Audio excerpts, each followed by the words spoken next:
Hi అండి. Hello, నమస్తే.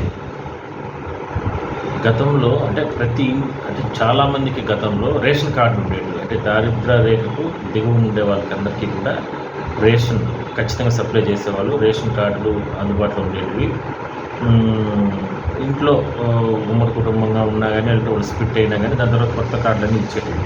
అలాంటిది తెలంగాణ గవర్నమెంట్లో అప్పట్లో టీఆర్ఎస్ ప్రభుత్వంలో రేషన్ కార్డు ఇవ్వలేదనేది, కొత్త రేషన్ కార్డు అంటే అంతకుముందు కాంగ్రెస్ ప్రభుత్వంలో ఇవ్వడం జరిగింది. దాని తర్వాత ఎక్కడ కూడా అలాంటి అవకాశం కల్పించలేదు. వాళ్ళకందరికీ కూడా ప్రస్తుతం ముఖ్యమంత్రి రేవంత్ రెడ్డి గారు వాళ్ళకందరికీ కూడా అక్కడ ప్రజలకందరికీ కూడా అవకాశం కల్పించారు. రాష్ట్ర వ్యాప్తంగా రేషన్ కార్డులు ఇప్పటికే మంజూరు అవుతున్నాయి. మీకు ఇబ్బందులు ఉన్న నేపథ్యంలో రేషన్ కార్డుకు సంబంధించి పూర్తి స్థాయిలో మీకు సంబంధించినటువంటి కార్యాలయాలకు వెళ్ళి అక్కడ రేషన్ కార్డు తహసీల్దార్ ఆఫీసులు కానీ ఇట్లా ప్రభుత్వ కార్యాలయాలకు వెళ్ళి అక్కడ అప్లై చేసుకోవచ్చు. ఈ అవకాశం ఎవరు కూడా వదులుకోకండి. ఎందుకంటే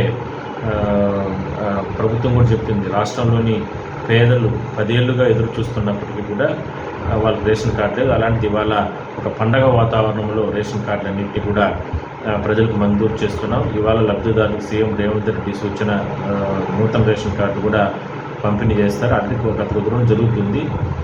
ఆయన మొదటిగా ప్రారంభించింది వచ్చి సూర్యాపేట జిల్లా తిరుమలగిరిలో ఏర్పాటు చేశారు. దాదాపుగా రాష్ట్ర వ్యాప్తంగా 3.58 లక్షల రేషన్ కార్డులు ఇప్పుడు కొత్తవి అందించనున్నారట. కొత్త కార్డులతో కలుపుకుంటే రాష్ట్రంలో మొత్తం రేషన్ కార్డుల సంఖ్య 95 లక్షలకు చేరుతుందంట. సూపర్ అసలుకి ఈ విషయం సంబంధించి. అంటే దాదాపుగా 1 కోటి రేషన్ కార్డులు తెలంగాణ గవర్నమెంట్ అక్కడ ప్రజలకు ఏర్పాటు చేస్తారు. నిజంగానే మంచి విషయం. సో తెలంగాణ రాష్ట్ర వ్యాప్తంగా ఉన్నటువంటి పేద ప్రజలందరూ కూడా ఈ అవకాశాన్ని, మీరు చిన్న చిన్న ఉద్యోగాలు చేసుకుంటూ ఉంటారు, కూలి పనులు చేసుకుంటూ ఉంటారు, వ్యవసాయం చేసుకుంటూ ఉంటారు, ఇట్లా ఎన్నో రకాల ఇబ్బందులు పడుతూ ఉంటారు. మరి మీరు ఈ అవకాశం, ఎందుకంటే తక్కువ సమయమే ఉంటుంది, అంటే ఒక 10 రోజులు, 15 రోజులు, 20 రోజుల సమయం మాత్రమే ఉంటుంది రేషన్ కార్డుకి సంబంధించి. ఎవరు కూడా 1-2 రోజులు లీవ్ పెట్టైనా సరే, 1-2 రోజులు మీ అంటే పనులు వాయిదా వేసుకున్నా సరే వీటిపైన ప్రత్యేకంగా దృష్టి పెట్టండి. నిర్లక్ష్యం చేయకుండా రేషన్ కార్డులు అనేది ఒకసారి ఇచ్చిన తర్వాత దాని తర్వాత రావు అవి.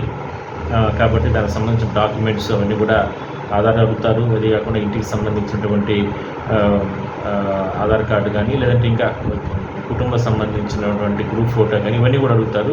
మీకు సంబంధించినటువంటి తహసీల్దార్ కార్యాలయాలకు వెళ్ళి రేషన్ కార్డు అప్లై చేసుకోండి, సంబంధిత అధికారులను కలవండి. ఎట్టి పరిస్థితుల్లో ఇది ఒక మంచి కార్యక్రమం తెలంగాణ గవర్నమెంట్ ఏర్పాటు చేయడం జరిగింది. కాబట్టి అందరూ కూడా వెళ్ళి, అర్హులైన వారందరూ కూడా వెళ్ళి రేషన్ కార్డులు అప్లై చేసుకోండి. ఎట్టి పరిస్థితుల్లో కూడా ఈ 3.58 లక్షల రేషన్ కార్డులో మీది కూడా ఒకటి అవుతుంది. 100% ఇది మీకు మంచిగా జరుగుతుంది ఫ్యూచర్లో. కాబట్టి ఈ అవకాశం ఎవరు కూడా వదులుకోబాకండి.